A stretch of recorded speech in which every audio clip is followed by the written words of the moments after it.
Nous entrons dans la parole. Je crois que je vous avais dit que le nombre 14 parle de l'amour. L'amour de Jacob envers Rachel. Jacob a travaillé 7 ans avec une pensée à la fin de son travail d'avoir Rachel. Et la coutume du pays, on lui a imposé encore 7 années jusqu'à faire 14 ans. Et Jacob a reçu Rachel. Alors je vous ai dit que le nombre 14 parle de l'amour. C'est-à-dire un amour éternel. Voilà la raison pour laquelle l'agneau, pour libérer les enfants de Jacob, l'agneau devrait être immolé 14 ans. En ce qui concerne la libération, la délivrance, Dieu cache tout dans le nombre 14. Et ce nombre exprime l'amour. La raison pour laquelle je vous avais dit ceci. Jésus-Christ, comme l'accomplissement de toutes les promesses de Dieu, il immolé 14e jour comme l'agneau. Tout cela n'était que pour exprimer l'amour éternel. Lisons une écriture, nous allons nous mettre debout rapidement. Et notre Dieu peut m'aider à la lecture. Ésaïe 54, le verset 8e. Ésaïe 54, le verset 8e. Un homme de Dieu peut m'aider. Donnez le micro à l'homme de Dieu. Ésaïe 54, verset 8e, nous lisons au nom de Jésus-Christ. Amen. Dans un instant de colère, je t'avais un moment dérobé ma face, mais avec un amour éternel.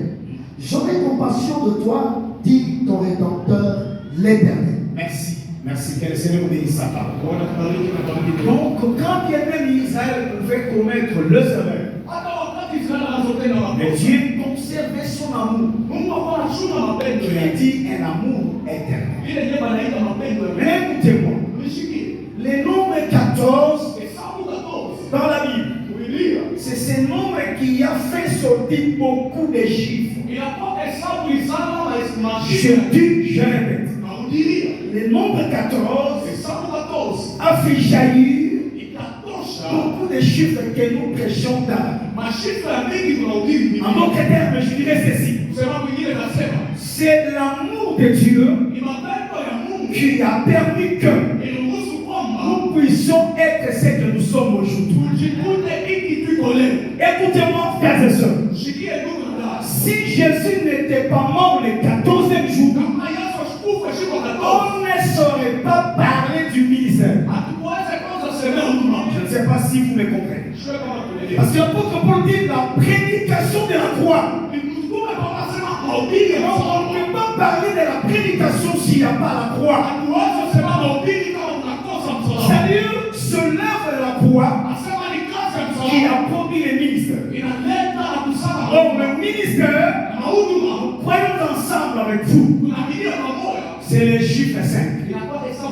Voilà pourquoi, durant 14 ans de Jacob, il ne pouvait pas engendrer 12 enfants si Jacob n'avait pas fait 5 rotations. Oui, je confirme. Première rotation, il est allé chez Léa.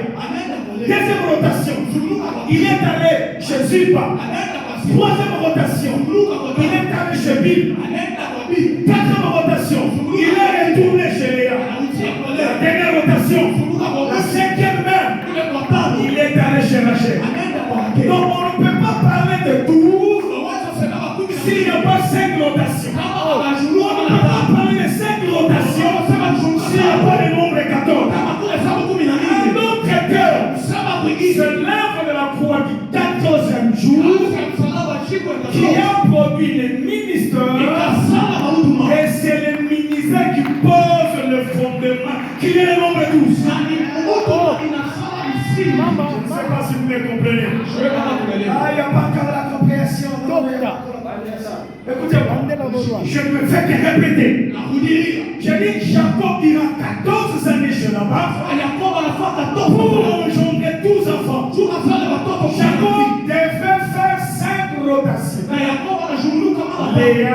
Léa, Zilpa, Bila, retourne encore chez Léa, et enfin, il termine chez Rachel. 5 rotations. Donc 14 ans a produit 5 rotations. Les 5 rotations a produit 12. Donc on ne peut pas voir 5 s'il n'y a pas 14. On ne peut pas voir 12 s'il n'y a pas 14. C'est une continuité. 14 ans, 5 rotations, qui produira 12 ensemble. L'œuvre de la croix du 14e jour nous a fait grâce d'être ministre de Dieu. Et quand nous sommes ministres, nous posons le fondement. Je pose la question. On pose le fondement à quoi? On travaille à 4. Il y avait 4 femmes. Rachel, Léa, Zilpa, Bila. Les 4 ne parlent que de l'évangile. Il n'y a pas 4 évangiles. Il n'y a qu'un seul évangile qui est présenté par 4 évangélistes. Il a 14 ans. Jacob a travaillé que pour une seule femme. À cause de la coutume du pays, c'est qu'on recevra 4 femmes. Donc l'œuvre de la croix, 14e jour, a produit les ministères saints. Les ministères servent de quoi? Le ministère sert de l'évangile. 4 femmes pour poser la doctrine. Il me reste combien de minutes? 3 minutes. Dommage. Une dernière écriture. Aidez-moi. 1 Roi, chapitre 7. Une dernière écriture. Oh. Papa Marc et Papa Jean, ensemble avec notre révérend pasteur Josaphat Koumbali sur Internet, préparer encore des temps parce que je vais encore y revenir. Le nombre 14 n'est pas terminé, c'est toute la Bible. Parce qu'Abraham, avant de délivrer son frère Lot, Lot qui s'est séparé d'Abraham, Lot va habiter à Sodome et Gomorrhe.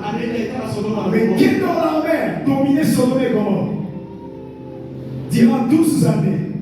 13e année, le roi de Sodome se révolta contre Kedorlaomer. 14e année, il faut faire la guerre. C'est à ce temps-là que Kedorlaomer va éliminer captif Lot. Et Abraham, au 14e année, devrait aller pour délivrer Lot. Maintenant, je vais parler sur les réseaux. 1 Roi chapitre 7. Je vais terminer par là. J'aime aussi respecter les temps comme les bishops Kabé. Verset 17, terminons par là. 1 Roi 7, 17, terminons par là. 1 Roi 7, verset 17. Oui. Nous lisons au nom de Jésus-Christ. Il fit de treillis en forme de réseau et des festons façonnés en chaînettes. Excusez-moi, pasteur. Limitez frère là-bas, mais vous allez continuer. C'est toujours début. Regardez.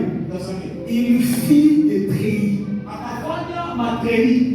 Ça, c'est comme le treillis.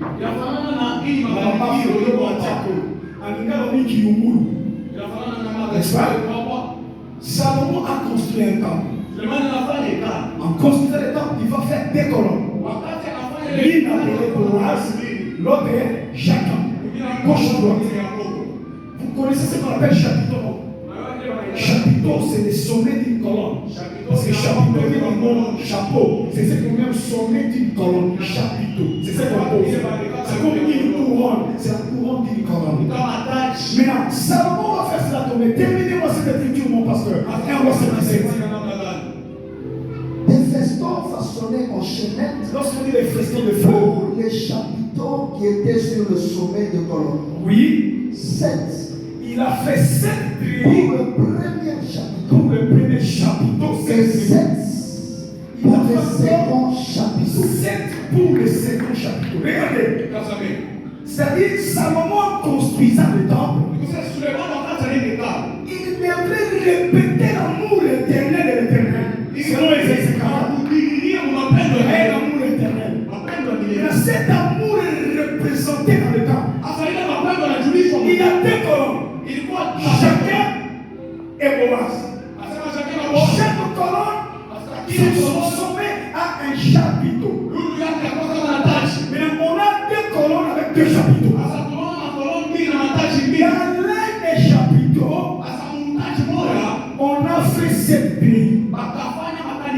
L'autre chapiteau, 7 pays. Au total, nous avons combien de pays? Donc, quand ils sont entrés au temple, ils traversaient les deux colonnes. L'amour de Dieu qui est 14 était présent pour lui. Écoutez, combien de petites verses? 3. Écoutez, les pays ont été faits réalisés en forme de réseaux. Je vous pose la question, les réseaux c'est quoi? Les réseaux étaient moyens qui vous permettent de se connecter à une chose. C'est comme on dit, ce sont les réseaux de malfaiteurs. C'est fait partie du groupe de ces gens. Lorsque nous utilisons les téléphones, il y a ce qu'on appelle les réseaux. S'il n'y a pas les réseaux, vous perdez les contacts. Comme hier, nous étions partis à Wansela. Je cherchais les réseaux. Il n'y en avait pas. J'avais perdu la connexion. Il y a 7 pays. Répétez cette activité en forme de réseau. Notre colonne a 7 pays en forme de réseau. C'est que Dieu voulait dire. Comme mon amour est au milieu de vous, vous ne serez pas seulement exaucés quand vous êtes présent au temple. Même si vous êtes au loin, vous priez en direction du temple. Comme il y a les réseaux, vous serez connectés au temple. Vous serez exaucés. Je veux faire appel à un frère. J'appelle le frère Daniel. Daniel était au Babylone. Pour prier. Il a ouvert la fenêtre. Il regarde la direction de Jérusalem.